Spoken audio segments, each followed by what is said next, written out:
Eu tenho muita confiança de que essa CPMI será um marco no fim da impunidade em nosso país. Porque as pessoas envolvidas que roubaram bilhões dos aposentados, elas frequentam resorts de luxo, elas têm na garagem carros de luxo aos montes, elas pagavam festas milionárias, viagens caríssimas no exterior, com a certeza absoluta da impunidade. Mas com a certeza absoluta da impunidade. Nós não podemos permitir isso. Eu falo para vocês, e quero deixar aqui uma fala muito firme. A Polícia Federal sabe quem roubou, sabe como roubou, sabe quanto roubou e onde está o dinheiro.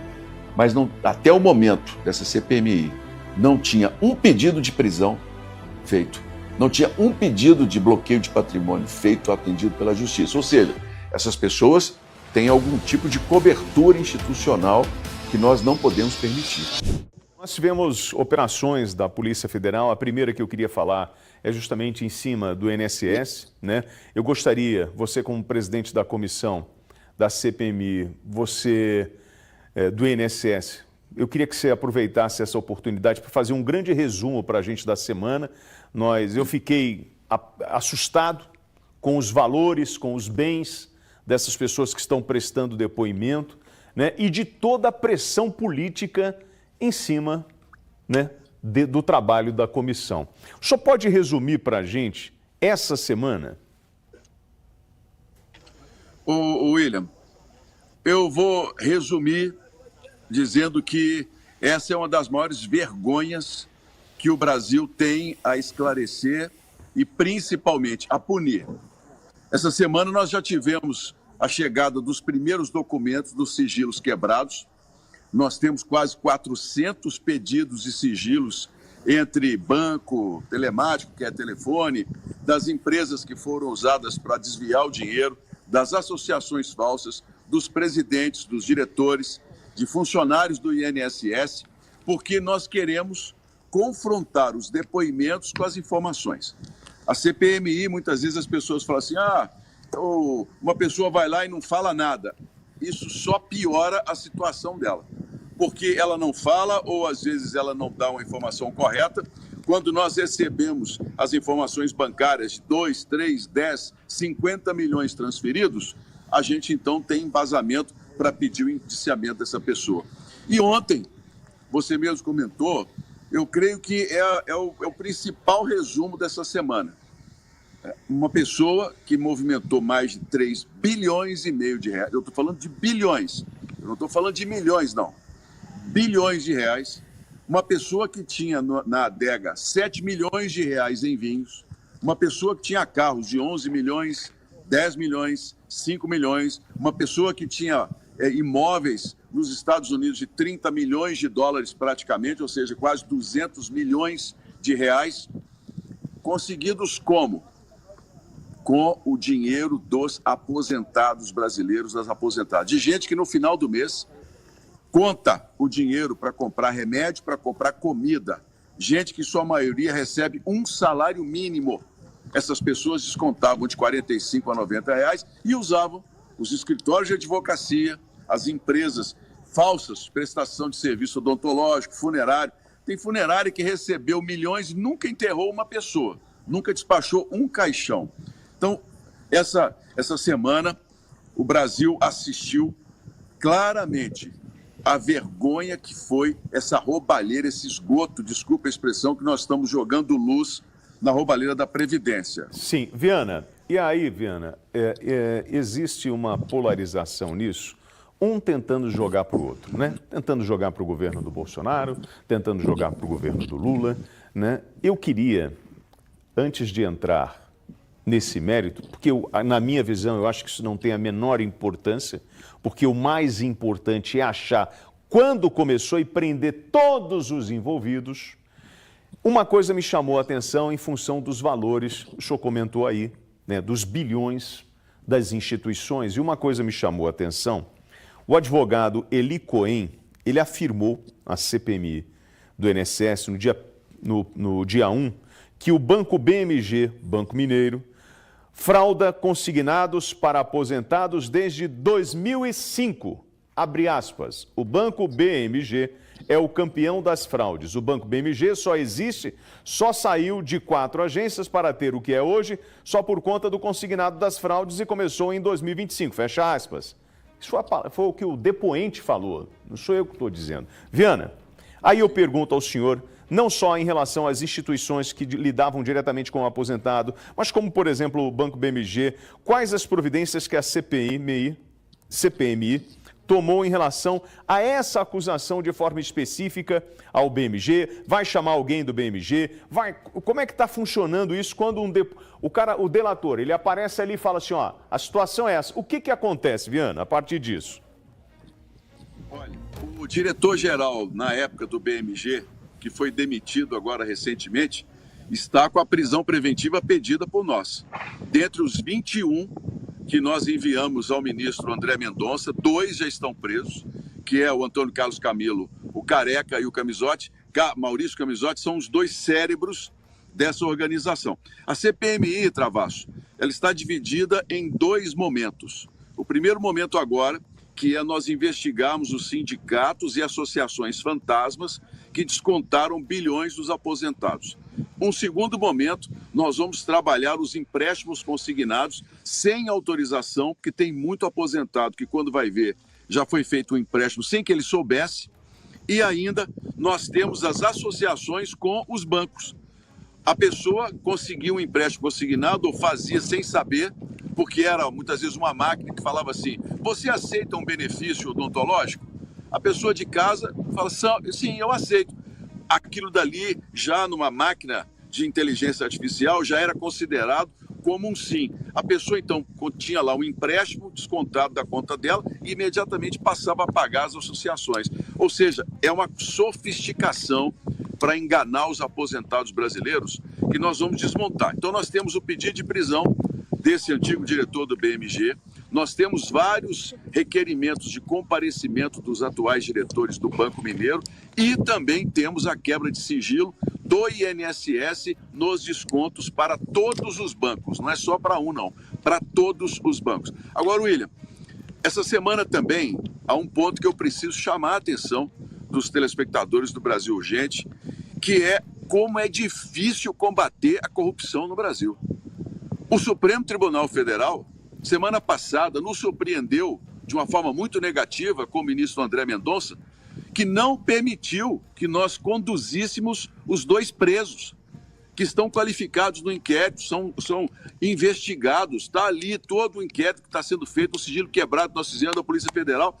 O ministro deu uma decisão de que eles só vão à CPMI se eles quiserem. Olha, agora o Flávio Dino me dá outra decisão para a esposa do Maurício Camizotti, que movimentou na conta 300 milhões de reais.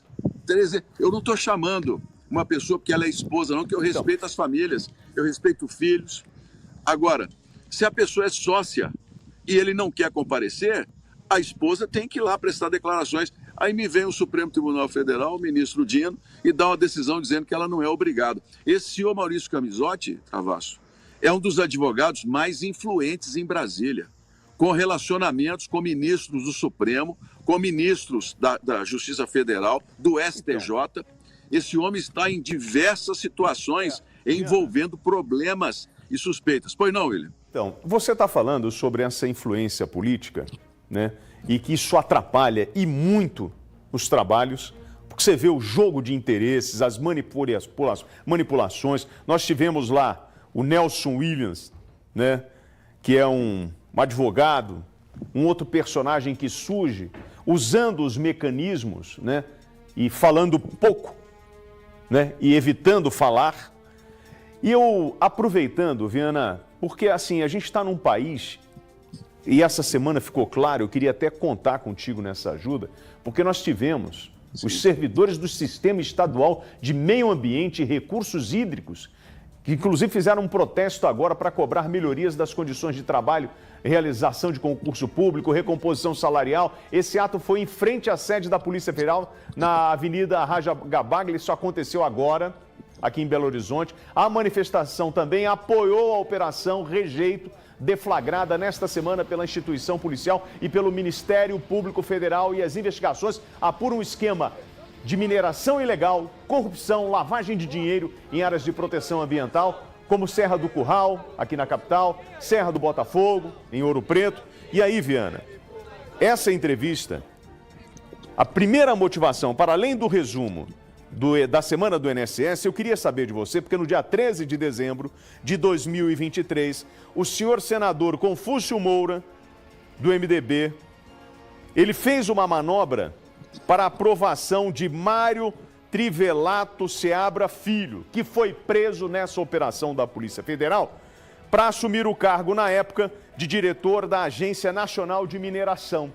E você, Viana, foi tirado do cargo e o ministro Carlos Fávaro, ministro da Agricultura, do Lula, pediu licença, o afastamento para poder fazer essa intervenção em favor deste homem que foi preso, o Trivelato Seabra Filho, Mário Trivelato Seabra Filho, como diretor da Agência Nacional de Mineração. Aconteceu lobby lá em dezembro de 2023, Viana?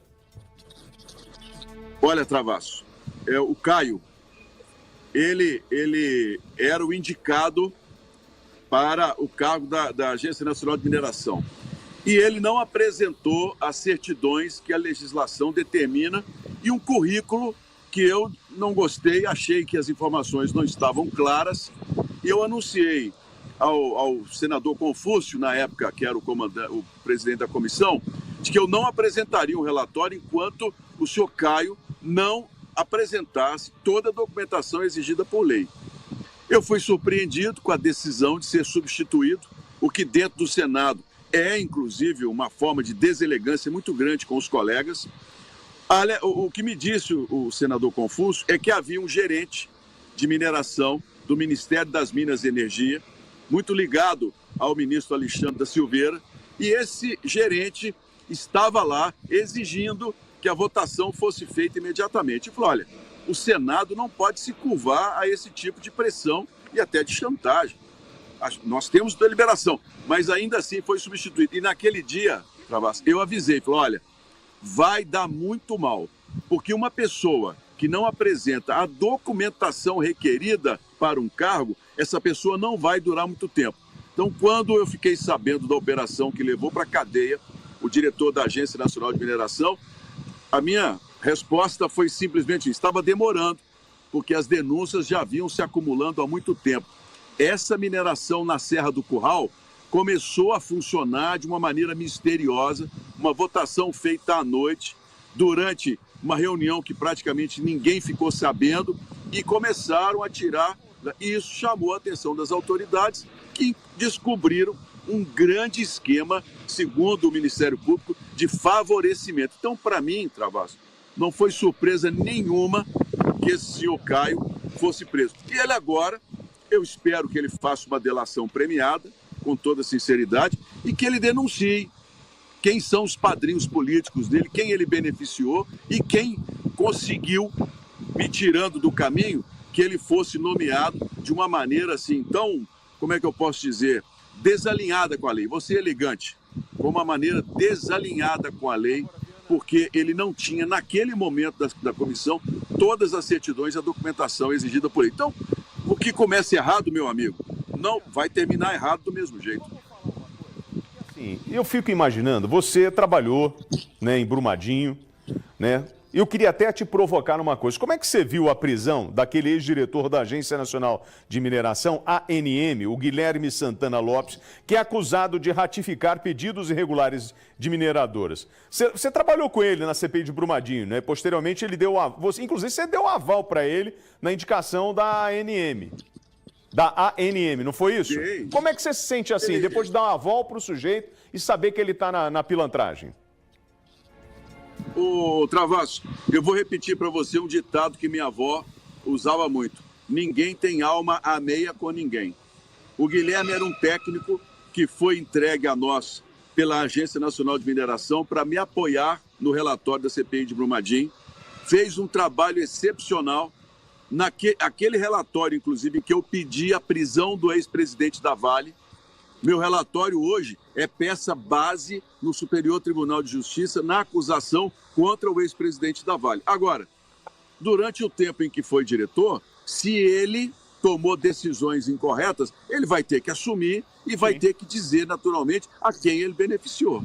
Agora, uma coisa, Viana, que eu fico vendo, o Zema, por exemplo, que está sempre brigando no cenário nacional, gravando vídeo contra o Lula, Matheus Simões, a mesma coisa, eles não gravaram nenhum conteúdo na internet falando sobre a operação da Polícia Federal. Inclusive, durante uma entrevista, aí o Zema falou, vou até trazer aqui, abre aspas, estamos dando todo o apoio às investigações, já havia suspeita por parte da Controladoria Geral do Estado, que já estava fazendo diversas averiguações. E eu espero que haja uma punição exemplar para aqueles que realmente estejam envolvidos em qualquer ato ilegal.